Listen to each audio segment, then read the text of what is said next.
ಮಲ್ಲು ಹೇಳಿ ಕೇಳಿ ಉಡಾಳ್ ಹುಡುಗರು ಊರು ಹೊರಗ ಆಡಕ್ಕೆ ಹೋಗ್ಯಾರಂತ ಅವ್ರನ್ನೆಲ್ಲಿ ಹುಡುಕಿಂತ ಕುಂದ್ರಲ್ಲ ನಾನು ಬೇಗ ಹೆಸರಿಡೋ ಕಾರ್ಯಕ್ರಮ ಶುರು ಮಾಡಿಬಿಡು. ಅಲ್ರಿ ಹಿರೇಮಠ ಗುರ್ಲಿಂಗಮ್ಮನವ್ರಿಗೆ ಹೇಳಿದ್ವಲ್ಲ ಇನ್ನು ಯಾಕೆ ಬಂದಿಲ್ಲ? ಅಯ್ಯೋ ಶಿವ ಶಿವ ಮುಗಿತೇಳ ಕತಿ. ಯಾಕ್ರಿ? ದಿನ ಒಂದ್ ಮನೆಗೆ ಭಿನ್ನ ತೀರ್ಸಕ್ ಹೋಗ್ತಾರ. ಅವ್ರನ್ನೇನ್ ಕಾಯೋದ್ ಬೇಡ, ಬೇಗ ಹೆಸರಿಡೋ ಕಾರ್ಯಕ್ರಮ ಶುರು ಮಾಡಿಬಿಡು.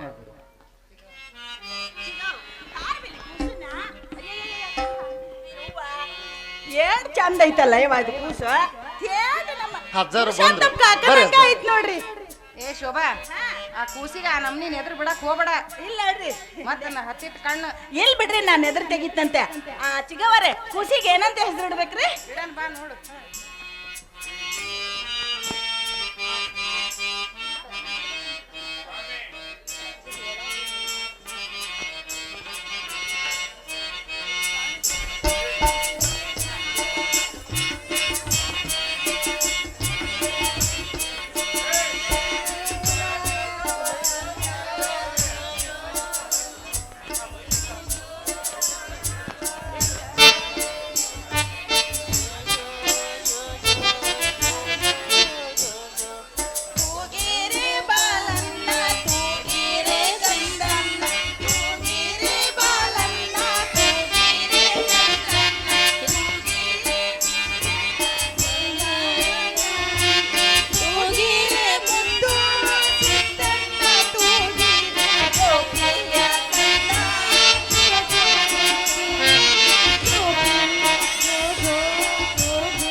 ಶಿವನ ಮುದ್ದು ಕಂದನ್ ಶಿವ ಅನುಗ್ರಹ ಮುದ್ದು ಕಂದನ್ ಶಿವ ಅನುಗ್ರಹ ಪಡೆದ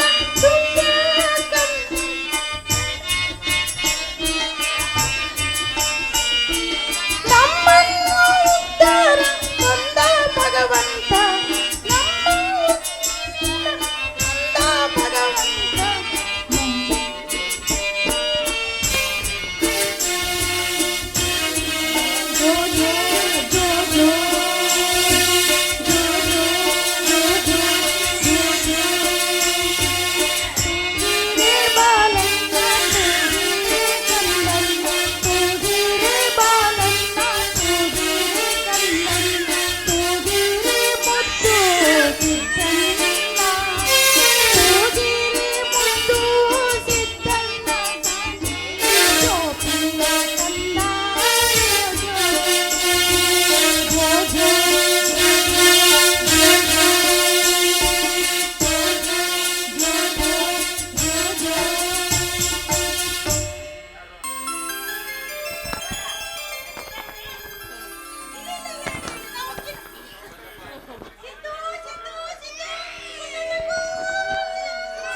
ಮಲ್ಲು, ಎಲ್ಲರೂ ಕರ್ಕೊಂಡು ಒಳ ನಡಿ. ನಮಗಿಳಿಲ್ಲ ನಿಮಗಿಳಿಲ್ಲ ಹಂಗಿಂದಿರಿ. ಎಲ್ಲರೂ ಸಿದ್ಧನ ಪ್ರಸಾದ ತೆಗೆದುಕೊಂಡು ಹೋಗ್ಬೇಕು. ಯಾರಾದರೂ 500 ಮಂದಿ ಬಂದಿದ್ರೆ ದಕ್ಷಿಣೆ ತಗೊಂಡು ಪ್ರಸಾದ ತೆಗೆದುಕೊಂಡು ಹೋಗ್ರಿ.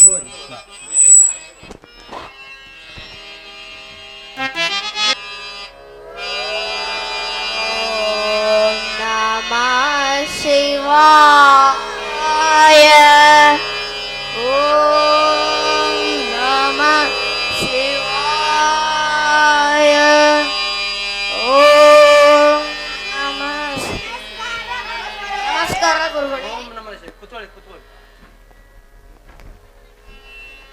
ಮಕ್ಕಳೇ, ಎಲ್ಲರೂ ಓಂಕಾರ ಅಭ್ಯಾಸ ಮಾಡಿದ್ದೀರಾ?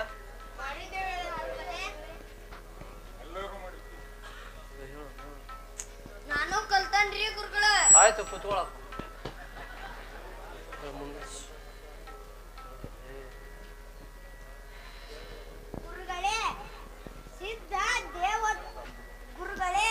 ಸಿದ್ಧ ದೇವದತ್ತನ ಕೆರೆಯಲ್ಲಿ ಮುಳುಗಿ ಸಾಯಿಸಿ ಬಿಟ್ಟರಿ. ಗುರುಗಳೇ, ದೇವದತ್ತನ ತಾಯಿಯಿಂದ ಕೂಗಿಸಿ ಮತ್ತೆ ಬದುಕಿಸಿದ.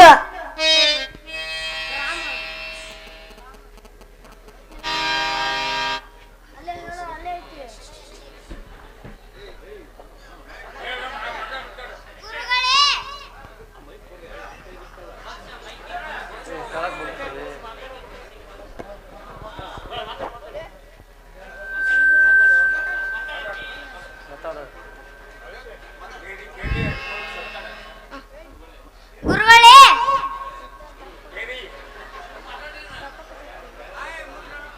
ಮುಂದೆ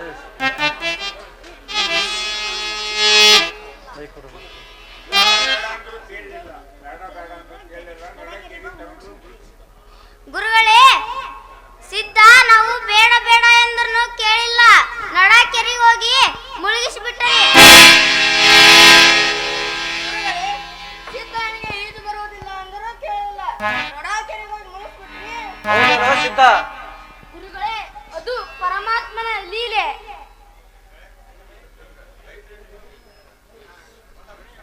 ಗುರುಗಳೇ, ಅದು ಪರಮಾತ್ಮನ ಲೀಲೆ.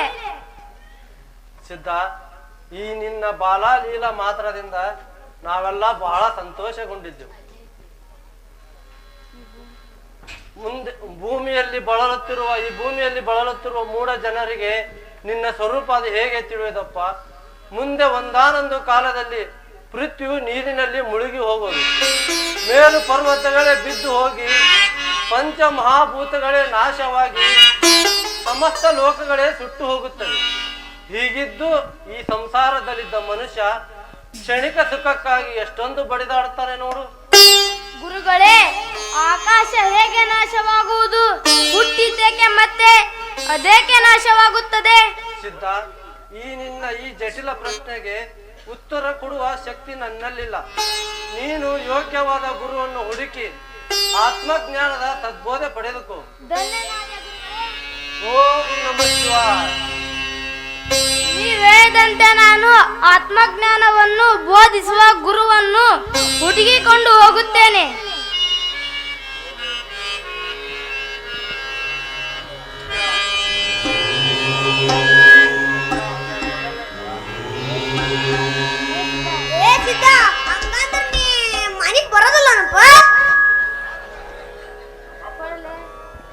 ಏ ಸಿದ್ಧ, ನಮ್ಮ ಅಪ್ಪ ಐತನ, ನಾವ್ ಮನೆಗೆ ಹೋಗ್ಬೇಕು. ಆತ್ಮೀಯ ಮಿತ್ರರೇ, ನೀವು ಮನೆಗೆ ಹೋಗಿರಿ, ಧರ್ಮದಿಂದ ನಡೆಯಿರಿ, ಸುಖವಾಗಿ ಬಾಳಿರಿ. ಬರ್ರಿ ಸಿಕ್ಕಂತ ಮನೆ ಬರೋದಲ್ಲ ಅಂತ ನಾವು ಹೋಗಂ ಬರ್ರಿ. ಓಂ ನಮಃ ಶಿವಾಯ. ಓಂ ನಮಃ ಶಿವಾಯ. ಓಂ ನಮಃ ಶಿವಾಯ. ಗುರುವೇ, ಎಲ್ಲಿರುವೆ ಗುರುವೇ? ಗುರುವೇ, ನಿನ್ನರಸಿ ನಾ ಬರುವೆ. ಗುರುವೇ, ಗುರುವೇ. ಮಲ್ಲು, ಸಿದ್ಧ ಮನೆ ಬಿಟ್ಟು ಹೋಗಿ 7 ವರ್ಷಗಳಾದವು, ಇನ್ನೂ ಅಳಿತಿರುವೆಯಲ್ಲೇ? ಅಲ್ಲರಿ, ಇವತ್ತು ನನ್ನ ಮಗನ ಹುಟ್ಟಿದ ಹಬ್ಬ. ಇವತ್ತಿಗೆ ನನ್ನ ಮಗನಿಗೆ 12 ವರ್ಷ ತುಂಬಿದವು. ಸಿದ್ಧ, ಎಲ್ಲಿರುವಿ ಅಪ್ಪ? ಸಿದ್ಧ, ಮಲ್ಲು, ಪ್ರತಿ ದಿವಸ ಹೊತ್ತು ಹೇಗಾಗಿರುವೆ ನೋಡು ನೀನು. ನಿನಗೆ ಏನಾದರೂ ಆದರೆ ಇದ್ದ ಮಕ್ಕಳ ಗತಿ ಏನು? ನನ್ನ ಗತಿ ಏನು? ನಮ್ಮ ಸಿದ್ಧನಿಗೆ ಭಯ ಅನ್ನುವುದೇ ಇಲ್ಲ. ಇಂದಲ್ಲ ನಾಳೆ ಊರಿಗೆ ನಮ್ಮ ಮಗ ಬಂದೇ ಬರುತ್ತಾನೆ, ಮಲ್ಲು, ಬಂದೇ ಬರುತ್ತಾನೆ. ಇನ್ನೆಲ್ಲಿ ಬರ್ತಾನ್ರಿ ಆ ಹೆತ್ತ ನನ್ನ ಮಗ? ಆ ನನ್ನ ಮಗನಿಗೆ ಈ ಹೆತ್ತ ತಾಯಿಯಿಂದಲೇ ಭಿಕ್ಷೆ ನೀಡುವ ಬಂದಿದ್ದೇನೆ. ಮಲ್ಲು, ನಮ್ಮ ಪ್ರಾರಬ್ಧದಲ್ಲಿ ಏನಾಗಿ ಬೇಕಾಗಿತ್ತೋ ಅದು ಎಲ್ಲವೂ ಆಗಿ ಹೋಯಿತು. ಹಾಡಲು ಬಂದ ಮಗನಿಗೆ ಸರ್ಪ ಕಚ್ಚಿತು. ವಿಷವೇರಿ ಸಾಯುವ ಮಗನನ್ನು ಅನಾಯಾಸವಾಗಿ ಬಂದ ಜಂಗಮರು ಬದುಕಿಸಿದರು. ಇದು ನಮ್ಮ ಭಾಗ್ಯವಲ್ಲವೇನೆ? ಮಗನು ಸನ್ಯಾಸಿಯಾಗಲು ನಾವು ಒಪ್ಪಿಕೊಳ್ಳದಿದ್ದರೆ ಅವನ ಪ್ರಾಣವೇ ಉಳಿಯುತ್ತಿರಲಿಲ್ಲ. ನಮ್ಮ ಮಗನು ಜೀವಂತವಾಗಿದ್ದಾನಲ್ಲ, ಅಷ್ಟೇ ಸಾಕು. ಇವತ್ತಲ್ಲ ನಾಳೆ ನಮ್ಮೂರಿಗೆ ಬಂದೇ ಬರುತ್ತಾನೆ. ಇದ್ದೆರಡು ಮಕ್ಕಳನ್ನು ಸರಿಯಾಗಿ ನೋಡಿಕೊಂಡರಾಯಿತು. ಹೇಗೆ ಚಿಂತಿಸುತ್ತಿರುವೆ ಮಲ್ಲು? ಆ ವೀರಭದ್ರ ಸ್ವಾಮಿಯವರಿಂದಲೇ ಇಷ್ಟೆಲ್ಲ ಆಗಿದ್ದು ರೀ. ಹುಚ್ಚಿ, ಅವ್ರದ್ದು ಏನು ತಪ್ಪಿಲ್ಲ. ಆಕಾಶ ಹೇಗೆ ಪ್ರಳಯ ಹೊಂದುವುದೋ ಅಂತ ಗುರುಗಳನ್ನೇ ಪ್ರಶ್ನೆ ಕೇಳಿದ್ದು ನಮ್ಮ ಸಿದ್ಧನ ತಪ್ಪಲ್ಲವೇ? ಅದಕ್ಕೆ ಅವರು ಸರಿಯಾದ ಉತ್ತರವನ್ನೇ ಕೊಟ್ಟಿದ್ದಾರೆ. ಸಿದ್ಧ, ಇದಕ್ಕೆ ಉತ್ತರವನ್ನು ಆತ್ಮಾನುಭವಿಯಾದ ಗುರುಗಳನ್ನೇ ಕೇಳಿದ್ರೆ ಉತ್ತರ ಸಿಗುತ್ತದೆ ಎಂದು ಹೇಳಿದ್ದಾರೆ. ಊರು ಬಿಟ್ಟು ಹೋಗಂತ ಹೇಳಿಲ್ಲವಲ್ಲ. ಶಿವನೇ ಕರುಣಿಸಿದ ಮಗು, ಆ ಶಿವನೇ ಕಸ್ಕೊಂಡ್ಬಿಟ್ಟ. ಇದು ಎಂತ ದುರ್ದೈವರೇ ನಮ್ದು. ದುಃಖಿಸಬೇಡ ಮಲ್ಲು, ದುಃಖಿಸಬೇಡ. ಜಂಗಮ ದೀಕ್ಷೆ ಕೊಟ್ಟ ಗುರುಗಳೇ ಅವನ ಪಾದ ಮುಟ್ಟಿ ನಮಸ್ಕರಿಸಿದರು. ಇವನು ನಿಮ್ಮ ಮಗನಾದರೂ ಸರ್ವ ಜೀವಿಗಳನ್ನು ಉದ್ಧರಿಸಲು ಬಂದ ಸರ್ವೇಶ್ವರನೇ ಎಂದು ನಿಮ್ಮ ಮಗನು ಅಂತ ಹೇಳಿದರು. ಮಲ್ಲು, ಅವನು ಮಾಡಿದ ಪವಾಡ ಸಣ್ಣವೇನೇ? ಮನೆಯಲ್ಲಿ ಎಳ್ಳಿನ ರಾಶಿಯನ್ನೇ ಮಾಡಿದ. ಒಂದು ನೀರಳ ಹಣ್ಣಿನಲ್ಲಿ ಸಾವಿರಾರು ನೀರಳ ಹಣ್ಣುಗಳನ್ನು ಮಾಡಿದ. ಸತ್ತ ಎಮ್ಮೆಯನ್ನು ಬದುಕಿಸಿದ. ಹರಿವ ಸರ್ಪವನ್ನೇ ಕೈಯಲ್ಲಿ ಹಿಡಿದ. ಮಲ್ಲು, ಸಾಕ್ಷಾತ್ ಶಿವನ ಅವತಾರ. ಮಲ್ಲು, ಸಾಕ್ಷಾತ್ ಶಿವನ ಅವತಾರ. ಅವನಿಗೆ ಏನಾಗುವುದಿಲ್ಲ, ಅವನಿಗೆ ಏನಾಗುವುದಿಲ್ಲ. ನಡೆ, ಈಶ್ವರ ಮಂದಿರಕ್ಕೆ ಹೊರಟಿದ್ದೇವೆ. ಇವತ್ತು ಸಿದ್ಧನ ಹುಟ್ಟ ಹಬ್ಬ. ಈಶ್ವರನಿಗೆ ಪೂಜೆ ಸಲ್ಲಿಸಿ ಹುಟ್ಟ ಹಬ್ಬದ ಆಚರಣೆ ಮಾಡೋನು. ನಡೆ ಮಲ್ಲು, ನಡೆ. ನಡಿ.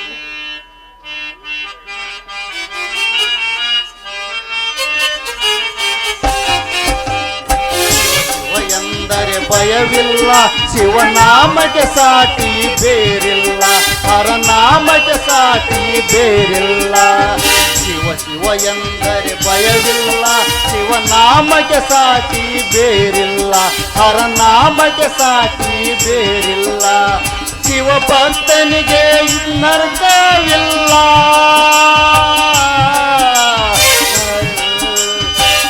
ಭಕ್ತನಿಗೆ ನರಕವಿಲ್ಲ, ಜನ್ಮ ಜನ್ಮಗಳ ಕಾಟವು ಇಲ್ಲ. ಶಿವ ಶಿವ ಎಂದರೆ ಭಯವಿಲ್ಲ, ಶಿವನಾಮಕ್ಕೆ ಸಾಟಿ ಬೇರಿಲ್ಲ, ಹರನಾಮಕ್ಕೆ ಸಾಟಿ ಬೇರಿಲ್ಲ.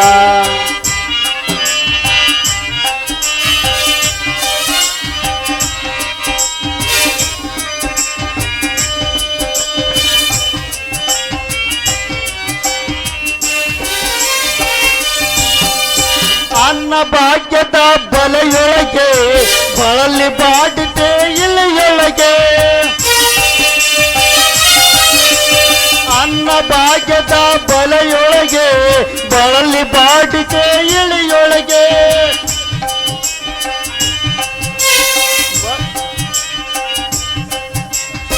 ಉಪಾರವನ್ನು ಹೊಂದಿದರೆ ಕಾಯಕ ಮಾಡುತ್ತ ಎಂದೆಂದು ಆತ್ಮಾನಂದನವರಿಯದಿರು.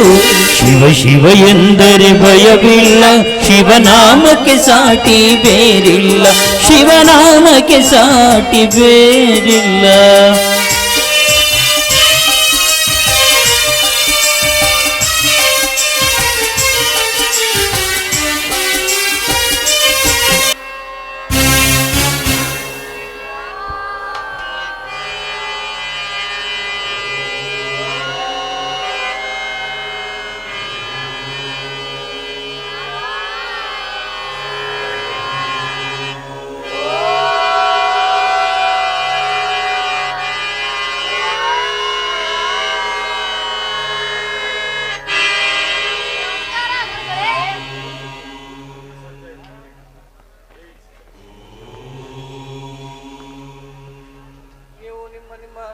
ಅಭ್ಯಾಸಿಸುವುದರ ಜೊತೆಗೆ ನಿಮ್ಮ ಕಾಯಕವನ್ನು ಮಾಡಿದ್ದೀರಾ? ತಂದೆ, ಕಾಯಕದಲ್ಲೇನಾದರೂ ತಪ್ಪಿರುವೆನೇ? ಸಿದ್ಧ, ಇಷ್ಟು ವರ್ಷವಾದರೂ ನೀನು ಸೇವೆಯಲ್ಲಿ ಬೇಸರಗೊಂಡಿಲ್ಲ. ಅಂತೆಯೇ ನಿನ್ನ ಹೃದಯ ಬುದ್ಧಿ ಅಖಂಡ ಜ್ಞಾನ ಸ್ವರೂಪಮಯವಾಗಿದೆ. ನಿನ್ನಲ್ಲಿ ನೀನೀಗ ನನ್ನಷ್ಟೇ ಶಕ್ತಿಯನ್ನು ಹೊಂದಿರುವೆ. ನಿನ್ನ ರೂಪವು ಆಕಾಶದಂತೆ ಪೂರ್ಣವೂ ಸರ್ವವ್ಯಾಪ್ತಿಯಾಗಿದ್ದು ನಿನ್ನಲ್ಲಿ ಪ್ರಪಂಚವು ಅತ್ಯಂತ ಲೋಪಮಯವಾಗಿದೆ. ನೀನು ಏಕರೂಪನಾಗಿ ಅಖಂಡ ಸತ್ಯ ಸ್ವರೂಪನಾಗಿರುವೆ.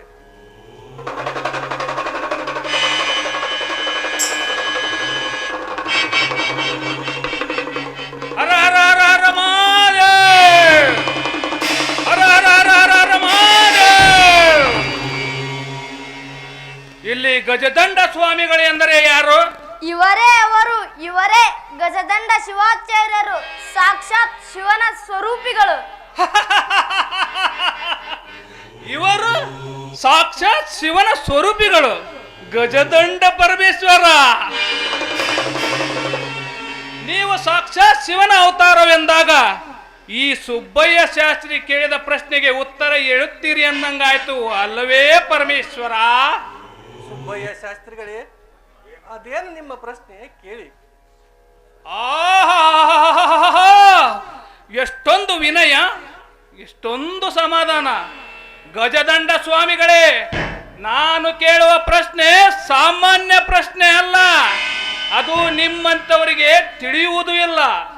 ನಾನು ಕೇಳುವ ಪ್ರಶ್ನೆಗೆ ಉತ್ತರವನ್ನು ಮಹಾಜ್ಞಾನಿಗಳಾದಂಥ ಬ್ರಾಹ್ಮಣರು ಮಾತ್ರ ಹೇಳಬಲ್ಲರೇ ವಿನಃ ನಿಮ್ಮಂಥ ಸೂತ್ರಾದಿಗಳಿಗೆ ಆ ಶಬ್ದದ ಅರ್ಥವೂ ಕೂಡ ಆಗುವುದಿಲ್ಲ. ಸುಬ್ಬಯ್ಯ ಶಾಸ್ತ್ರಿಗಳೇ, ಅದೇನು ನಿಮ್ಮ ಪ್ರಶ್ನೆ ಕೇಳಿ. ಬಂದರೆ ಹೇಳುತ್ತೇವೆ, ಇಲ್ಲದಿದ್ದರೆ ನಿಮ್ಮಿಂದಲೇ ಕೇಳಿ ತಿಳಿದುಕೊಳ್ಳುತ್ತೇವೆ. ಮೊದಲು ನಿಮ್ಮ ಪ್ರಶ್ನೆ ಏನು ಕೇಳಿ. ಗಜದಂಡ ಪರಮೇಶ್ವರ, ಉಪನಿಷತ್ ಅಂದರೇನು? ಈ ಶಬ್ದದ ಅರ್ಥವನ್ನು ಬಿಡಿಸಿ ಹೇಳಬೇಕು. ಈ ಶಬ್ದಕ್ಕೆ ಅರ್ಥ ಮಾಡುವವರು ನನ್ನ ಹೊರತು ಯಾರೂ ಇಲ್ಲ. ಹಿಂದೆಯೂ ಹುಟ್ಟಿಲ್ಲ, ಮುಂದೆ ಹುಟ್ಟುವುದೂ ಇಲ್ಲ. ಇದರ ಅರ್ಥವನ್ನು ನೀವು ಹೇಳಿದರೆ ನಾನು ನಿಮಗೆ ಶರಣಾಗುತ್ತೇನೆ. ಇಲ್ಲವಾದರೆ ನೀನು ನನಗೆ ಶರಣಾಗಬೇಕು. ತಿಳಿದೇ ಗಜದಂಡ ಪರಮೇಶ್ವರ? ಗುರುಗಳೇ, ನೀವು ಅಪ್ಪಣೆ ಕೊಟ್ಟರೆ ನಾನು ಹೇಳುತ್ತೇನೆ. ಏನು ನೀನು? ಇನ್ನು 12 ವರ್ಷದ ಬಾಲಕ ಗೋಲಿಯಾಟ ಆಡುವೋಗು ಮಗು, ನೀನು ನನ್ನ ಪ್ರಶ್ನೆಗೆ ಉತ್ತರ ಹೇಳ್ತೀಯ? ಹೋಗು ಮಗು, ಹೋಗು, ಹೊಟ್ಟೆ ತುಂಬ ಊಟ ಮಾಡಿ ಗೋಲಿಯಾಟ ಆಡಕ್ ಹೋಗು. ಅಲ್ಲ, ಗುರುಗಳಿಗೆ ಹೇಳಲಿಕ್ಕಾಗದೆ ಮೌನ ಧರಿಸಿದ್ದಾರೆ ಅಂತದ್ದು ನೀನು ಹೇಳುವುದೆಂದರೆ ಏನಪ್ಪ, ಹುಡುಗಾಟಿಕೆ ಮಾಡುತ್ತಿರುವೆಯ? ಸಿದ್ಧ, ಸುಬ್ಬಯ್ಯ ಶಾಸ್ತ್ರಿಗಳ ಪ್ರಶ್ನೆಗೆ ಸೂಕ್ತ ಉತ್ತರವನ್ನು ನೀನೇ ಕೊಡು. ಅಪ್ಪಣೆ ಗುರುಗಳೇ. ಸುಬ್ಬಯ್ಯ ಶಾಸ್ತ್ರಿಗಳೇ, ಉಪನಿಷತ್ ಶಬ್ದದಿಂದ ಬ್ರಹ್ಮಾತ್ಮರುಗಳಿಗೆ ಪೂರ್ಣ ಐಕ್ಯತೆಯು ಹೇಳಲ್ಪಡುತ್ತದೆ ಮತ್ತು ಅಂತಃಕರಣೆಯ ಐಕ್ಯ ಬೋಧವು ಉಂಟಾಗುತ್ತದೆ. ಆದ್ದರಿಂದ ಉಪನಿಷತ್ ವಾಣಿಯು ಬ್ರಹ್ಮ ವಿದ್ಯೆ ಎಂದು ಹೇಳಲ್ಪಟ್ಟಿತು. ಏ ಸಿದ್ಧ, ಉಪನಿಷತ್ತುಗಳಿಗೆ ವಿದ್ಯೆ ಎಂದು ಹೇಗನ್ನಬೇಕು? ಸುಬ್ಬಯ್ಯ ಶಾಸ್ತ್ರಿಗಳೇ, ಉಪನಿಷತ್ತುಗಳೇ ಸತ್ಯವಾದ ವಿದ್ಯೆಯು. ಹೇಗೆಂದರೆ ಮುಮೋಕ್ಷಗಳು ಇಂದ್ರಿಯ ದಮನದಿಂದ ಶ್ರದ್ಧೆ ಉಳ್ಳವರಾಗಿ ಕೇಳಿದ ಕ್ಷಣ ಆತ್ಮಜ್ಞಾನವು ಪ್ರಕಾಶಿಸಿ ಅವಿದ್ಯೆ ನಿರಸನವಾಗುವುದು. ಉಪನಿಷತ್ ಮತ್ತು ಜ್ಞಾನ ಇವೆರಡು ಶಬ್ದಕ್ಕೂ ಒಂದೇ ಅರ್ಥ, ಎರಡರ ಪರಿಣಾಮವೂ ಒಂದೇ. ಸರ್ವ ಜೀವಿಗಳು ಜ್ಞಾನಕ್ಕೆ ಹೇಗೆ ಅಧಿಕಾರಿಗಳು, ಹಾಗೆ ಉಪನಿಷತ್ ವಿಚಾರಿಸುವುದಕ್ಕೆ ಸರ್ವರು ಅಧಿಕಾರಿಗಳಾಗಿರುವರು ಅಲ್ಲವೇ ಸುಬ್ಬಯ್ಯ ಶಾಸ್ತ್ರಿಗಳೇ? ಭಲೇ ಸಿದ್ಧ, ಭಲೇ, ನೀನು ಮಹಾಜ್ಞಾನಿ, ಮಹಾಜ್ಞಾನಿ. ಸುಬ್ಬಯ್ಯ ಶಾಸ್ತ್ರಿಗಳೇ, ಇನ್ನೇನಾದರೂ ಪ್ರಶ್ನೆ ಇದ್ದರೆ ಕೇಳಿ. ತಪ್ಪಾಯಿತು ಗಜದಂಡ ಮಹಾಗುರುಗಳೇ.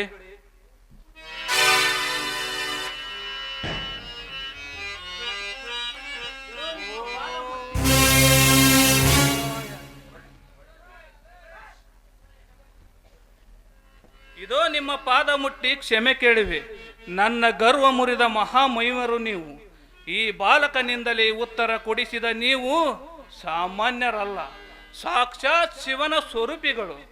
ನಿಮ್ಮ ವಿಚಾರದ ಆಳವನ್ನು ತಿಳಿದುಕೊಳ್ಳುವಷ್ಟು ಶಕ್ತಿ ನನ್ನಲ್ಲಿಲ್ಲ. ನನ್ನನ್ನು ಕ್ಷಮಿಸಿಬಿಡಿ. ಸುಬ್ಬಯ್ಯ ಶಾಸ್ತ್ರಿಗಳೇ, ನಿಮ್ಮಲ್ಲಿದ್ದ ಜ್ಞಾನದ ಮೇಲೆ ನೀವು ಅಹಂಕಾರ ತಳಬಾರದು. ಅದು ಬೇರೆಯವರಿಗೆ ಅನುಕೂಲವಾಗಿರಬೇಕು. ಹೌದು ಗುರುಗಳೇ, ನನ್ನದು ಮಹಾ ತಪ್ಪಾಯಿತು. ಇನ್ನು ಅಹಂಕಾರವನ್ನು ತೊರೆದು ನೀವು ಹೇಳಿದಂತೆ ನಡೆದುಕೊಳ್ಳುತ್ತೇನೆ.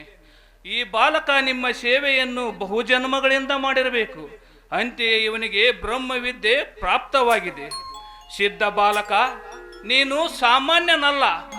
ಇಂದುಧರನ ಅವತಾರವೇ ನೀನು. ಇಂದುಧರನ ಅವತಾರವೇ ನೀನು.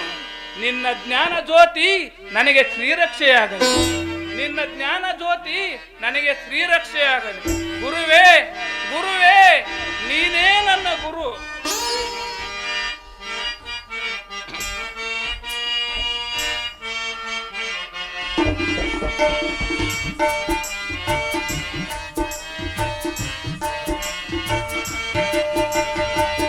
ನೀನೆ ನನ್ನ ಗುರು, ನೀನೆ ನನ್ನ ಇರುವು, ನೀನೆ ನನ್ನ ದೈವವು, ನೀನೆ ನನ್ನ ಜೀವವು.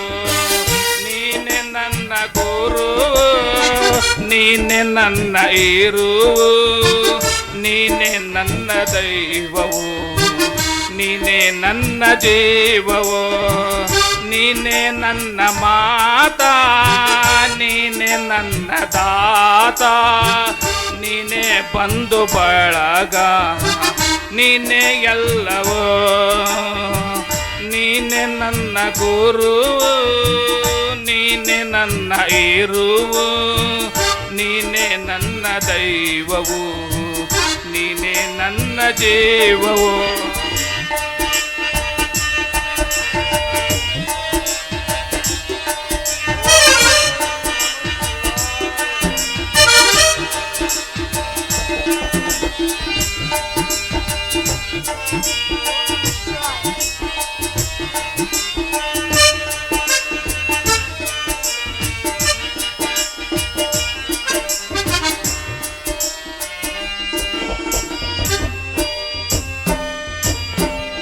ನೀನೆ ನನ್ನ ಜ್ಯೋತಿ, ನೀನೆ ನನ್ನ ಆರತಿ, ನೀನೆ ನನ್ನ ಕೀರುತಿ, ನೀನೆ ನನ್ನ ಸಾರಥಿ.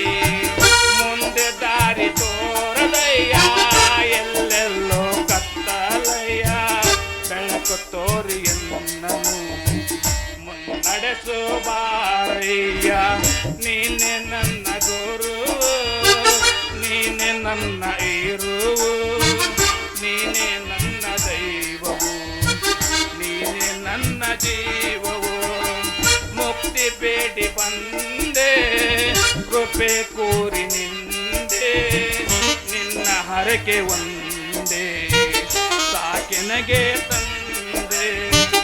ನೀನೆ ನನ್ನ ಗುರು, ನೀನೆ ನನ್ನ ಇರುವು, ನೀನೆ ನನ್ನ ದೈವವು, ನೀನೆ ನನ್ನ ಜೀವವು, ನೀನೆ ನನ್ನ ಜೀವವು, ನೀನೆ ನನ್ನ ಜೀವ.